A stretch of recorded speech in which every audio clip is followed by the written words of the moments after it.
Mummy लय भारी केली अशी चकली. इथं बनवाय पण चालू आहे, इकडं तळाय पण चालू आहे, इकडं रेडी हाय, इथं पीठ टिमलेलं हाय. लय भारी झाले बा. सांग बर कसं बनवलेस, आपल्या मंडळीला पण सांग बर.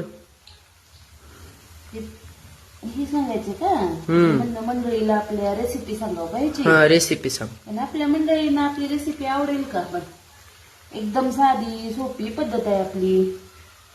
आवडणारच ना. आवडली म्हणून तर मंडळीने सबस्क्राईब केलं ना आपल्याला. जर मंडळी अजून सबस्क्राईब केला नसाल तर लवकरात लवकर करून घ्या. तर आपण ह्याच्यामध्ये घातलंय बघा 3 वाट्या ज्वारीचं पीठ आणि 1 वाटी मैदा आणि आपण अर्धी वाटी तेल टाकलेलं आहे गरम करून. चवीपुरतं मीठ, तिखट, जिरे, ओवा, हळद आणि तीळ. आणि जेवढी जास्त प्रमाणामध्ये तीळ टाकचाल तेवढी चकली खूपच टेस्ट लागते खाण्यासाठी. एकदम सोपी पद्धत आहे आपली आणि खायला एकदम भारी खुसखुस खुसखुस लागते.